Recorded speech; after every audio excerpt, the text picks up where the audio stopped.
என்னை பலப்படுத்தும் கிறிஸ்துவினால் எல்லாவற்றையும் நான் செய்திடுவேன். ஜீவனுள்ள தேவனே என்னில் வாழ்கின்றார், நான் கலங்கிடேன். கிறிஸ்துவோடு எல்லாருக்கும் இன்றைக்கு நான் ஒரு வசனத்தை தியானிக்க போகிறேன். என்னென்று சொன்னால், நான் ஒரு நண்பரோடு பேசி கொண்டிருக்கும் பொழுது அவர் என்னிடத்தில் இப்படி ஒரு கேள்வியை கேட்டார். உங்களுக்கு ஸ்ரீலங்காவிலே ஒரு சொத்தும் இல்லை, நீங்கள் வீடு வள ஒன்றும் இல்லை, நீங்கள் ஸ்ரீலங்காவுக்கு திருப்பி அனுப்பினால் நான் என்ன செய்வீர்கள் அங்கே போயிட்டு அப்படி என்று சொல்லிட்டு சொன்னார். அப்பொழுது நான் யோசிக்காமலே நான் என்னுடைய உள்ளத்தில் இருந்து சொன்னேன். அதாவது வந்துட்டு நாங்கள் மரத்துக்கு கீழேயும் தூங்குவோம், மடத்திலேயும் தூங்குவோம். என்று சொன்னால் எங்களுக்குள்ளே இருக்கிற ஆண்டவர் எங்களை பலப்படுத்துகிறார். எங்கே இருந்தாலும் நாங்கள் மன ரம்மியமாக சந்தோஷமாக எங்களை எங்கேயும் ஆண்டவர் எங்களை போஷித்து பாதுகாத்து நடத்த எங்களுக்கு போதுமானவராக இருக்கிறார். இதை நான் மட்டும் சொல்லவில்லை. வேதத்திலே பவுல் என்ற அப்போஸ்தலன் தேவனால் அழைக்கப்பட்டவர் சொல்லுகிறார். பிலிப்பியர் 4:12-13 இவ்வண்ணமாக சொல்லுகிறது. அதாவது அவர் என்ன சொல்கிறான்னு சொன்னால், தாழ்ந்திருக்கவும் எனக்கு தெரியும், வாழ்ந்திருக்கவும் எனக்கு தெரியும், எவ்விடத்திலும் எல்லாவற்றிலும் திருப்தியாயிருக்கவும் பட்டினியாயிருக்கவும் பரிபூர்ணமடையவும் குறைவுபடவும் போதிக்கப்பட்டேன். என்னை பலப்படுத்துகிற கிறிஸ்துவினாலே எல்லாவற்றையும் செய்ய எனக்கு பலனுண்டு.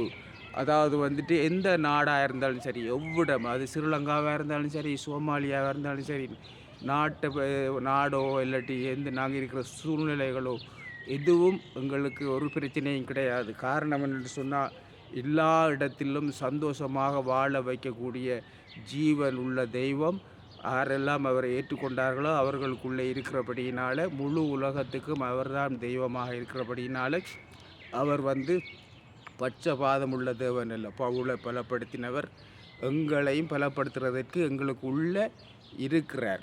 பவுலை அடித்து காயப்படுத்தி சிறைச்சாலையில் கொண்டு போய் போட்டாங்க. அங்கேயும் அவர் சந்தோஷமாக பாடி துதித்து தேவனுடைய வல்லமை இறங்கி சிறைச்சாலையில் இருந்தவர்கள் எல்லாரும் விடுதலை பெற்று அவர் மூலமாக போரிடங்களில் எல்லாம் அவர் மற்றவர்களையும் சந்தோஷமாக வாழ்கிறதற்கு வழி வகுத்து கொடுத்தார். ஜனங்கள் இயேசு கிறிஸ்துவை ஏற்றுக்கொண்டார்கள், அவருடைய வாழ்க்கை மாறினது. அப்போ இயேசு கிறிஸ்து ஜீவன் உள்ள தெய்வம், இன்றைக்கும் நேற்றும் இன்றும் என்றும் மாறாதவர். குஷ்டரோகிகள் வந்தார்கள், கண் தெரியாதவர்கள் வந்தார்கள், வறுமை சமாதானம் சந்தோஷம் இல்லாதவர்கள் வந்தார்கள். இயேசுவிடத்தில் எல்லாருடைய தேவைகளையும் சந்தித்து எல்லாரையும் சந்தோஷமாக படுத்தி ஆண்டவர் இயேசு கிறிஸ்து அனுப்பினார்.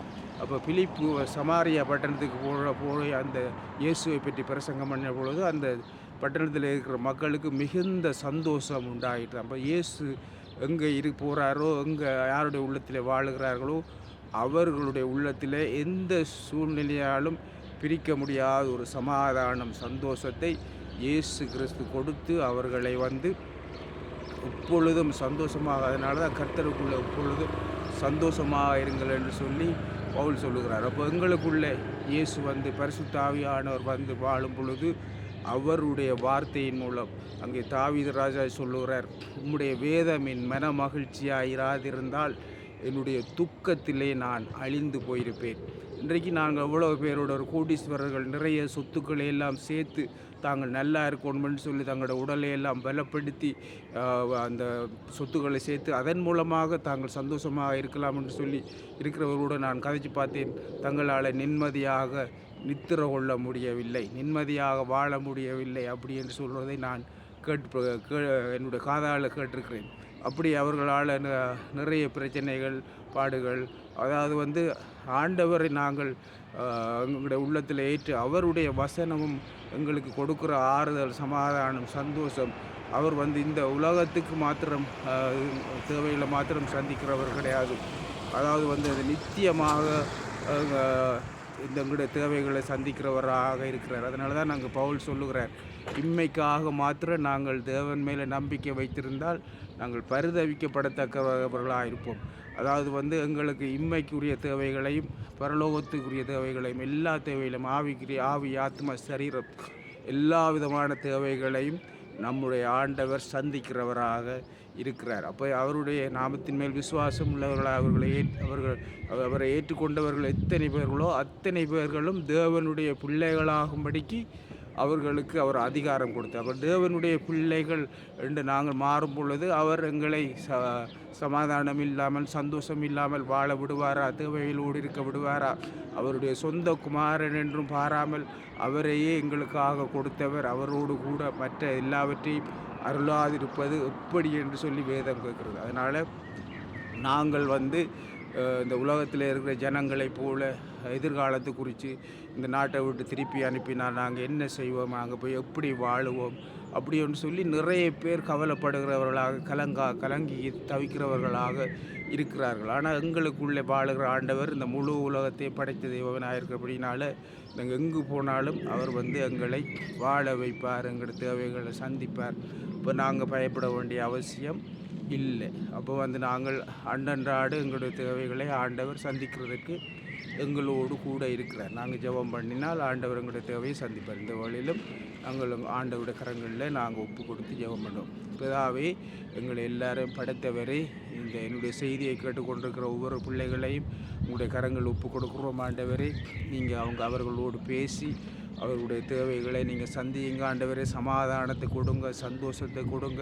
உங்களுடைய வார்த்தையின் மூலமாக என்ன பிரச்சனைகளில் இருந்தாலும் ஆண்டவரே, நீர் நேற்றும் இன்றும் என்றும் மாறாதவர். அன்றைக்கு குஷ்ட ரோகிகள், ஆண்டவரே, கண் தெரியாதவர்கள், அநேக பிரச்சனைகள் தேவைகளோடு பசியோடு வந்த எல்லாருடைய தேவைகளையும் சந்தித்து ஆண்டவரே அவர்களை ஆசீர்வதித்த ஜீவனுள்ள தெய்வம். இன்றைக்கு நீங்கள் ஒவ்வொருவரோடும் கூட இருக்கிறீங்க.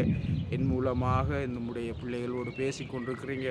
அவங்களுடைய தேவைகள் எல்லாம் நீங்கள் சந்திங்கப்பா. அவர்களுக்கு சமாதானத்தை கொடுங்க, சந்தோஷத்தை கொடுங்க, ஆசீர்வதிங்க. ஆண்டவரை மன நிறைவை கொடுங்க. ஆண்டவரை என்ன தேவைகள், பொருளாதார தேவைகள், ஆண்டவரை வீட்டு வசதிகள், ஆண்டவரை கடன் பிரச்சனைகள், ஆண்டவரை என்ன தேவைகளோடு இருந்தாலும் ஒவ்வொருவருடைய தேவைகளும் இயேசுவின் நாமத்தினாலே சந்திக்கப்படுவதாக. அந்த வீட்டில் இருக்கிற ஒவ்வொருவருக்கும் சமாதானமும் சந்தோஷம் உண்டாவதாக, விடுதலை உண்டாவதாக. பிசாசின் பிடிகளிலிருந்து, வறுமையிலிருந்து, நோயிலிருந்து, எல்லா விதமான தீமையிலிருந்தும் அவர்கள் விடுவிக்கப்படுவார்களாக, ஆசீர்வதிக்கப்படுவார்களாக. தேவைகளை எல்லாம் சந்தித்து நடத்தணும்படியாக நாங்கள் செபிக்கிறோம். ஆண்டவரே, உம்முடைய பாதுகாக்கிற கரங்களில் ஒவ்வொரு பிள்ளைகளையும் ஒப்புக் கொடுக்குறோம்.